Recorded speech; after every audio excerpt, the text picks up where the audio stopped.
When organic wasn't a label but a lifestyle, everyday Americans grew food that outperformed modern farms. They engineered self-fertilizing gardens, turned waste into warmth, and harvested through frost with techniques both simple and brilliant. Here are 20 forgotten garden secrets that deserve a comeback. Back in the 1940s, Americans didn't wait for giant combines or chemical sprays. They grabbed shovels and reclaimed their backyards. Under the Victory Garden movement, 20 million households planted vegetables, and by 1944 the harvest reached about 8 million tons, equivalent to roughly 40% of all fresh produce consumed in the U.S. that year. What made it so effective? Small plots, smart spacing, quick plant succession, and year-round mindsets. Gardeners squeezed every square foot and kept beds in constant use. They interplanted lettuce between rows of carrots, followed by radish after spinach, kept compost cycling, and lit into the season as soon as the soil warmed. Today's large-scale farming still relies on massive inputs and long fallows. These backyard growers worked with soil, timing, and energy instead of horsepower. Reintroducing that intense, persistent, small-scale method can yield more out of less land, faster crops, fewer gaps, and much better flavor. Long before hybrid corn and chemical fertilizer, indigenous farmers across North America planted a trio that still puts modern fields to shame. Three sisters planting: corn, beans, and squash, grown together in a single mound or patch. Here's the magic. The maize grows tall, becoming a natural trellis. The beans climb up and fix nitrogen in the soil, reducing the need for added fertilizer. The squash sprawls low, shielding the ground, suppressing weeds, and retaining moisture. Each sister supports the others. Research shows this intercropping produced more energy and protein per hectare than monocultures. In small gardens, you can replicate it. Plant a cornstalk hill, add beans around it, and intersperse squash vines. The result? Stronger plants, fewer weeds, less fertilizer, and a richer, more resilient system. It's not just planting. It's choreography and ecosystem engineering. In 19th century America, market gardeners faced a simple problem: winter cold. Instead of giving up until spring, they tapped into a low-tech secret: fermenting manure beneath glass beds. The heat generated by decomposing horse manure warmed soil under cold frames or plastic-covered beds, enabling early greens even in January. Here's how it worked. A thick bed of manure was laid down, vegetable soil on top, then covered with sash or glass. As the manure broke down, it warmed the soil, giving seedlings a head start, protecting from frost, and extending the season by weeks or months. No electric heaters or greenhouse gas footprints. Just biological heat, smart design, and effort. Gardens today can revive this. Build a small hotbed, use composting manure, or organic. Waste beneath, cover with clear plastic, and plant salad greens or herbs midwinter. It's the kind of technique modern farming largely overlooks, and backyard gardeners can reclaim. Once upon a time, successful garden plots weren't vast expanses of rows with wide spacing. They were deep beds packed with life. The principle: in a well-prepared, nutrient-rich raised bed, you plant closer, go deeper, and maximize yield per square foot while reducing water and fertilizer needs. The University of New Hampshire Cooperative Extension recommends such spacing to increase production dramatically. Think of it like this: instead of turning over an entire field, you build a raised bed of quality soil, stack compost, and plant lettuce, carrots, beets, and spinach closer than usual. You cut pathways, keep soil rich, focus on vertical root space, and harvest more per foot. This method reduces wasted space, avoids heavy machinery, and stays manageable by hand. Today's large farms rely on tractors and large-scale spacing, which often wastes space, sunlight, and root potential.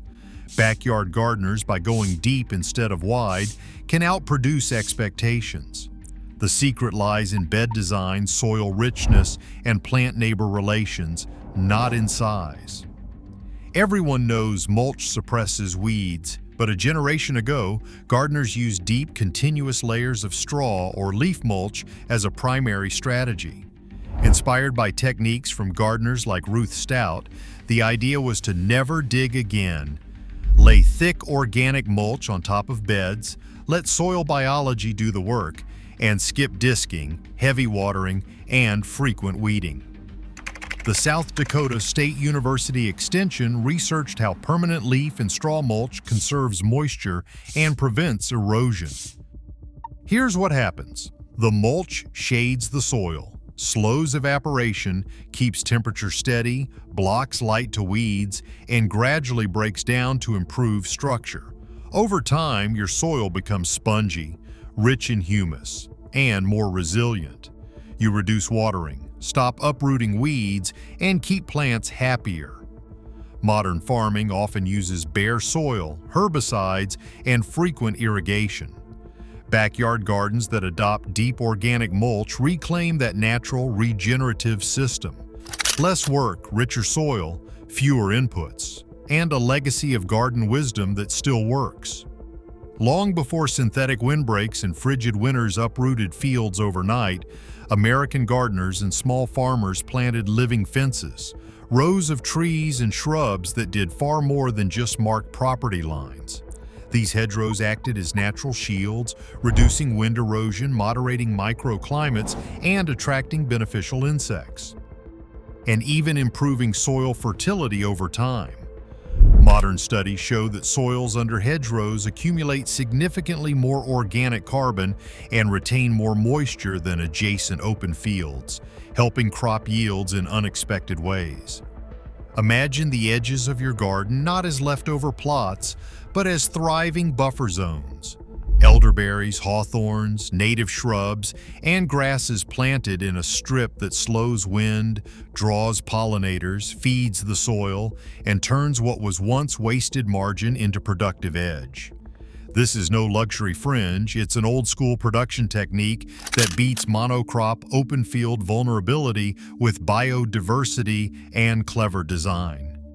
In a world chasing quick nitrogen and flashy fertilizers, one historic technique quietly outperforms many modern approaches.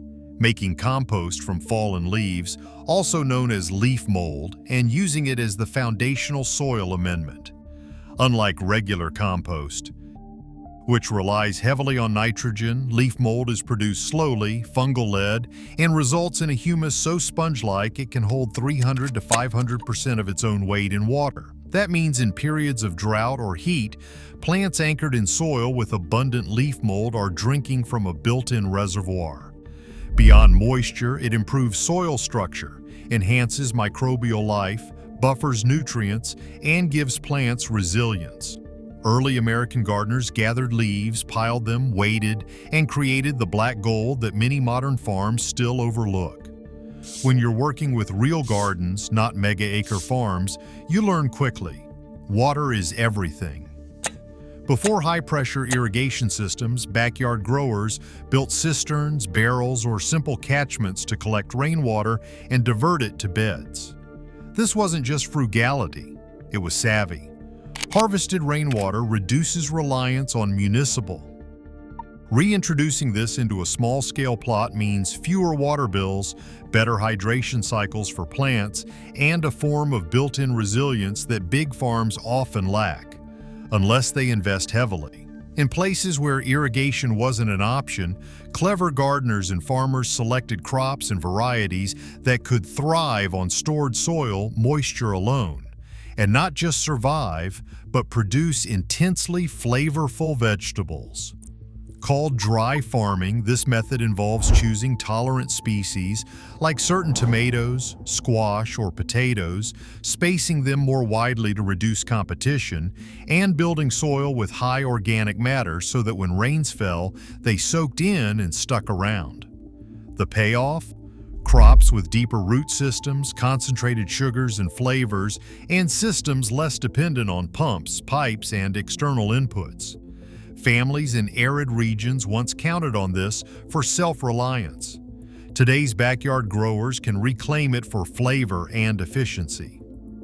Everyone hears about compost, but few backyard gardens deploy it with the precision of our gardening forebears. A hot compost pile maintained at or above approximately 131 degrees Fahrenheit regularly kills weed seeds, plant pathogens, and accelerates the breakdown of materials into rich humus ready for use in weeks, not years. The U.S. Environmental Protection Agency notes that composting reduces waste and enhances soil fertility. By monitoring temperature, turning at the right time, and feeding with the proper carbon-nitrogen balance, gardeners build fertility fast, save money, and bring the age-old recycling loop into a month-scale pace. This is the kind of skill that transforms simple beds into high-yield systems without relying on synthetic inputs. Before chemical fertilizers, farmers kept their soil alive through green manure. Each winter they sowed cover crops, rye, clover, or vetch, not to harvest, but to feed the land itself. When spring came, the lush growth was cut down and turned under, releasing nitrogen, suppressing weeds, and preventing erosion. According to research from SARE, Sustainable Agriculture Research and Education, cover crops improve soil structure, increase microbial activity, and can cut fertilizer use by up to 30%. In a home garden, planting clover between rows or winter rye in fall keeps the soil from going bare and hungry. Instead of a garden that sleeps half the year, cover cropping keeps roots in the ground, moisture in the soil, and fertility in motion, just as it did for generations before synthetic inputs took over. Our ancestors didn't plant once and wait. They choreographed their crops like a ballet. As soon as radishes came up, lettuce went in. When peas finished, beans took their place. This rhythm, called succession planting, kept their tables full and their soil always working. The University of Connecticut Extension still teaches it as the foundation of efficient small-space gardening. By planting short-season crops alongside long-season ones, they turned a 100-day growing window into a year-round food system. It meant no bare soil, minimal waste, and a continuous supply of fresh produce. In contrast, modern monocrops yield once, then rest. But with smart timing and quick maturing varieties, you can harvest more food from the same square foot than many industrial farms ever manage. The gardeners of old didn't just think across the ground, they grew upward. Simple poles, arched twine, or lattice panels turned a few square feet into vertical jungles of beans, peas, cucumbers, and melons. This wasn't decoration, it was engineering. Trellising improves air flow, reduces disease, and increases sunlight exposure. The University of California's Agriculture and Natural Resources Division notes that vertical structures can double productivity in compact spaces. Plus, harvesting is easier, fruit quality improves, and the plants themselves suffer less rot. Before there were hydroponic towers and vertical farms, there were backyard trellises, quiet monuments to gravity-defying efficiency that still outperform horizontal sprawl. Imagine apple trees trained flat like living murals, their branches spreading against fences in precise geometric patterns. This ancient European art, espalier, was common in early American homesteads where space was precious and sunlight limited.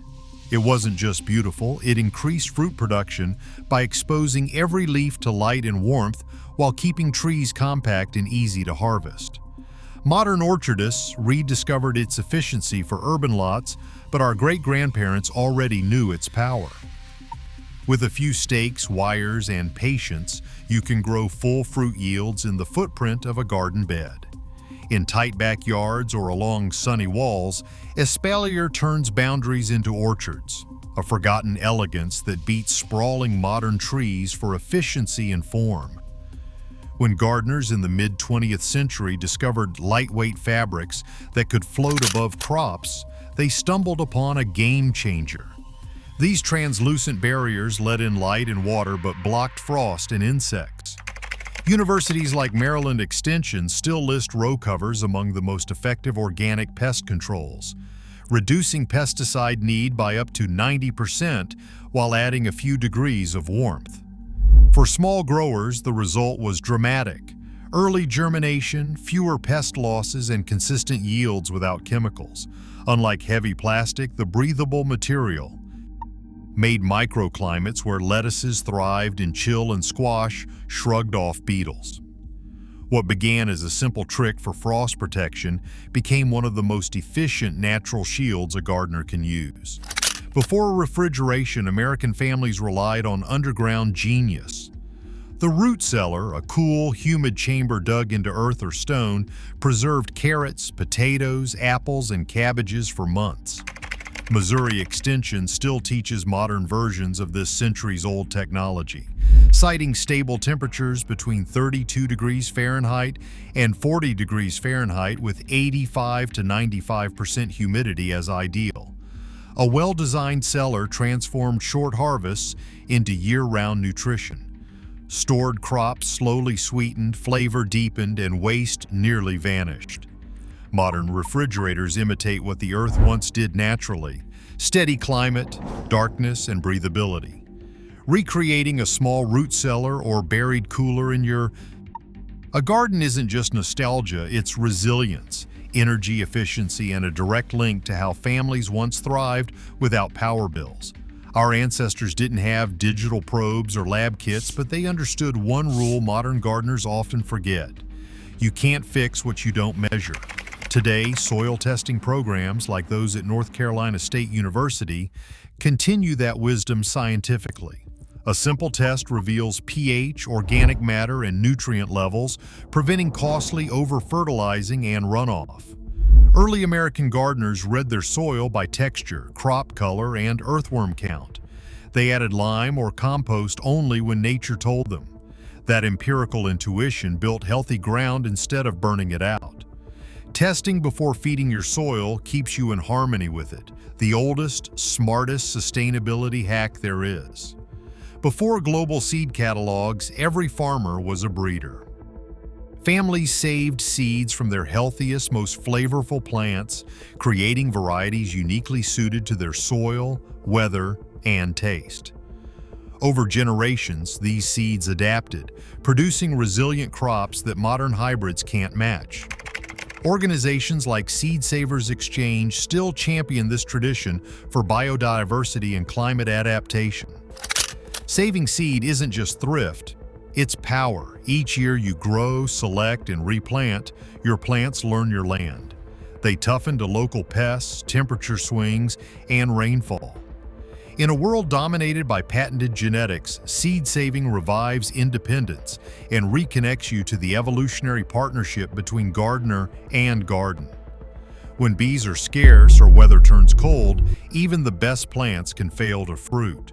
Old-time gardeners knew the remedy: hand pollination. At dawn, they'd collect pollen from male squash blossoms and brush it into female flowers, a tiny gesture that saved entire harvests. The University of California Vegetable Research Center still recommends this method for cucurbits and melons in low pollinator conditions. It's precise, effective, and oddly satisfying. Whether you're growing heirloom zucchini or saving seed purity, hand pollination reconnects you to nature's rhythm and reminds us that sometimes the gardener is the bee. Long before integrated pest management became a buzzword, old-school gardeners practiced it instinctively. They ringed beds with marigolds to deter nematodes, planted nasturtiums to lure aphids off crops, and tucked basil near tomatoes to confuse hungry pests. University research confirms what Grandma already knew. Companion planting reduces insect pressure and can even improve yield and flavor. In a world addicted to pesticides, these living allies quietly defend your crops 24/7. Trap crops act like sacrificial decoys, drawing pests away. Companions attract predators and pollinators. It's an ecological alliance forged by observation, not chemistry. A subtle but powerful garden defense system. If this toolkit of old school genius got your green thumbs twitching, tap subscribe for the full deep dive episodes on each technique and drop a comment. Which secret are you reviving first? And what should we test side by side against modern methods next? Long before integrated pest management became a buzzword, old school gardeners practiced it instinctively. They ringed beds with marigolds to deter nematodes, planted nasturtiums to lure aphids off crops, and tucked basil near tomatoes to confuse hungry pests. University research confirms what Grandma already knew. Companion planting reduces insect pressure and can even improve yield and flavor. In a world addicted to pesticides, these living allies quietly defend your crops 24/7. Trap crops act like sacrificial decoys, drawing pests away. Companions attract predators and pollinators. It's an ecological alliance forged by observation, not chemistry, a subtle but powerful garden defense system. If this toolkit of old school genius got your green thumbs twitching, tap subscribe for the full deep dive episodes on each technique and drop a comment. Which secret are you reviving first? And what should we test side by side against modern methods next?